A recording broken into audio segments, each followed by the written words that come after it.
Meanwhile, when Marich had been struck by Ram's arrow and was about to die, he resumed his own Rakshasa form and cried aloud in a voice which was an exact imitation of Ram's, "Ah, Lakshman! Ah, Sita!" Ram now realized how the Rakshasa had beguiled them, and how he had been drawn away a long distance by the crafty Marich. Alas, we have been badly deceived. It would be terrible if Lakshman is also deceived by this cry and leaves Sita alone to come to my aid.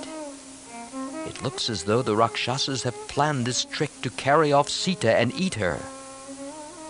When Sita hears what she will believe is my cry of distress, she is sure to insist on Lakshman leaving her and rushing to my help. The howling of jackals and the behavior of birds now foretells of disaster. There is some danger close at hand. I can see it.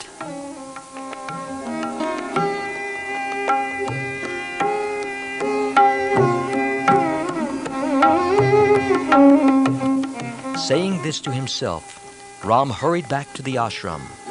On the way he saw Lakshman running towards him. Alas, the worst I fear has happened.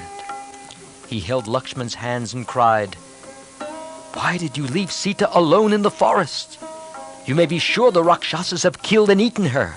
It was not right for you to leave her and come away. It is now all over with Sita." Fatigued and thirsty with the futile chase, and now overwhelmed with anger and unbearable anxiety, Ram cried again, "If I do not see Sita in the ashram when I return, I shall surely die, Lakshman. You will return to Ayodhya, the survivor of us three, and tell them what has happened. Oh, how will Kausalya bear her grief? Lakshman, you have more than fulfilled Kaikeyi's wishes. The Rakshasas will by now have expressed to Sita, poor unprotected Sita, all their pent-up hatred against us. They must have killed and eaten her up by now. How could you leave her alone and come away? How could you be deceived by Marich's false cry?"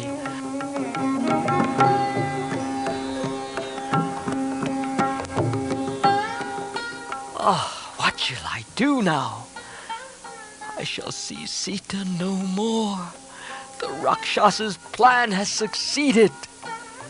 My trust in you was misplaced, and I shall never see Sita again. How could you leave her and come away? How could you, Lakshman? Lakshman answered with tears in his eyes. What else, brother, could I do? When Sita heard the cry, "Ah, Sita! Ah, Lakshman!" she was frightened.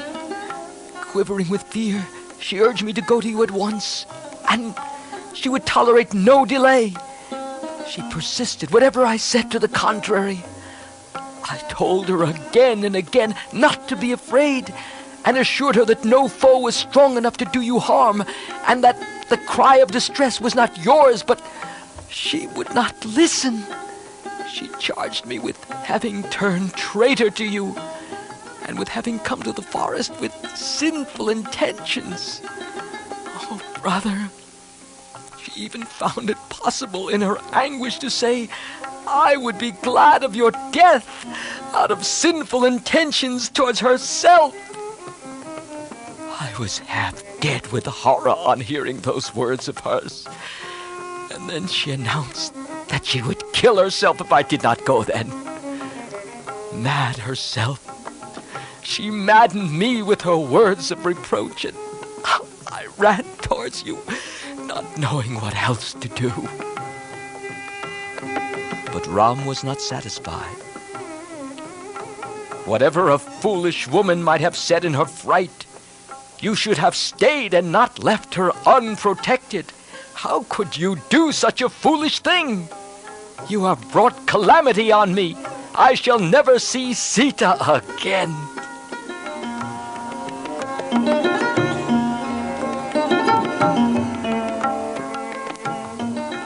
The two hurried to the ashram. Many bad omens appeared on their way, and Ram repeated, as he saw them one by one, "Oh, I fear, we shall never see Sita again." reaching the ashram, they found it as they had feared. Empty. Sita was not there. The deerskin, the kusha grass, the mat spread as a seat, all lay scattered on the ground. Ram wept and ran here and there in the grove round the cottage. The leaves and flowers on the trees had faded. Sita was nowhere to be seen. He wandered about like a crazed man. His eyes were bloodshot, and he cried, "Alas! Have they eaten her up? Have they carried her away? Oh, how she must have trembled in terror! I cannot bear the thought of it. Could it be that she has gone to the river? Yes. Could she have gone to the river to fetch water? Could it be that she has gone out to, maybe to pick flowers? Come, let us see." And he went searching among the trees, hoping that perhaps she was hiding and playing a practical joke on him.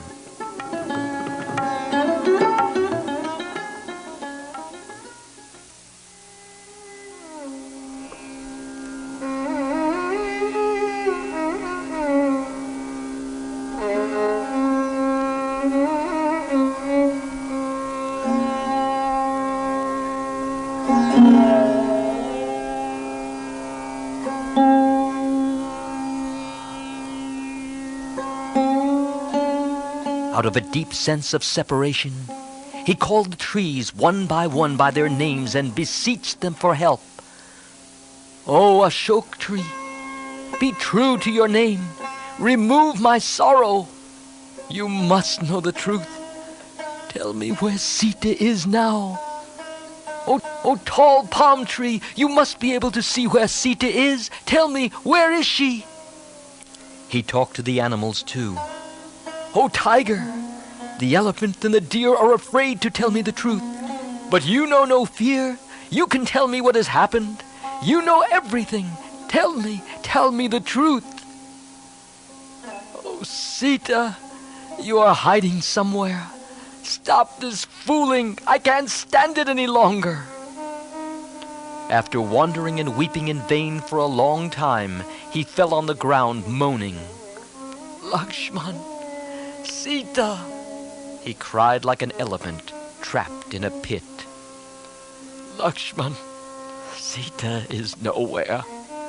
The Rakshasas have captured her and torn her to pieces and eaten her up.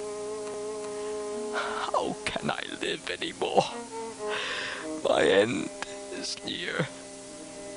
But when my father sees me in the other world, he will say, 'Why have you come here, my son, before fulfilling my command?' Ah, I have failed. In everything I have failed." Lakshman could bear this sight no longer and said, "Brother, it is not right that you should cry like this. Let us search through the forest. You know how fond Sita is of entering caves and thickets.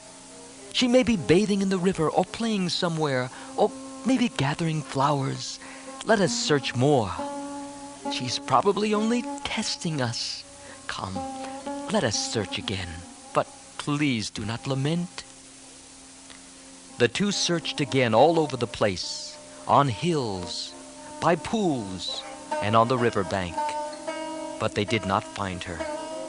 Ram moaned, "Oh, what shall I do now?" Lakshman tried to encourage him with words of hope, but Ram was inconsolable. No, my brother. There is no hope. Sita is nowhere. I have lost her. There is no point in me going on any longer." He lay unconscious for a time. Then he came to himself and lifted his voice and wept. Nothing that Lakshman said could comfort him. Ram said, "Lakshman, How can I go back to Ayodhya? They will laugh at me for returning alone after allowing Sita to be killed and eaten by Rakshasas, having brought her to the forest, and having failed to protect her. What shall I tell her father, King Chanak? Better you go back. Go alone to Ayodhya. Go and look after our mothers. Greet Bharat for me and tell him it was my dying wish that he should continue to rule as king.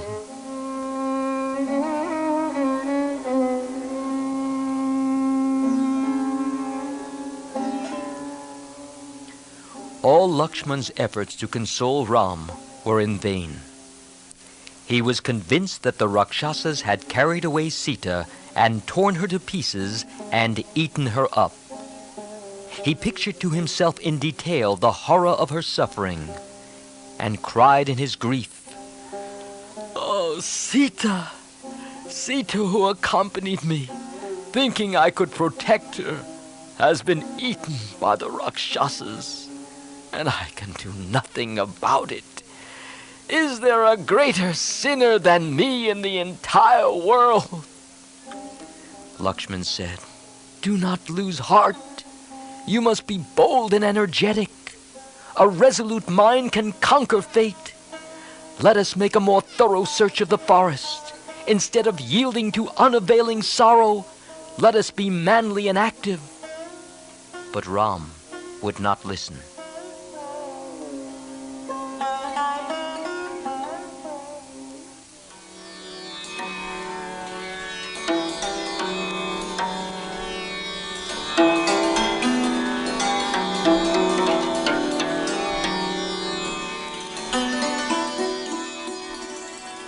We must now pause briefly here to reflect on this poignant situation and the way in which Lord Ram has reacted to it.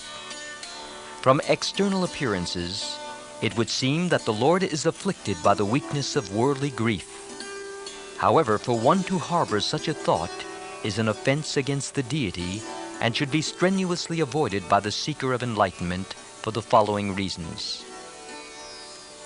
One must bear in mind that Lord Ram is omnipotent and thus could easily have prevented Sita's abduction. He is also omniscient, so he knows exactly where she is and what is happening to her. Further, it is he who has written this scenario and who has already arranged for and knows its final outcome. Therefore, the idea of Ram being truly grief-stricken becomes preposterous.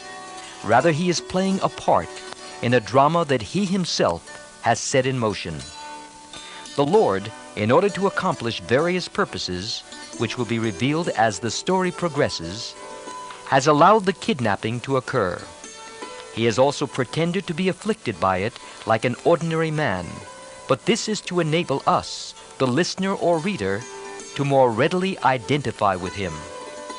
Such identification and the empathy it brings helps us to become more intimately absorbed in and attached to the Lord and His transcendental activities.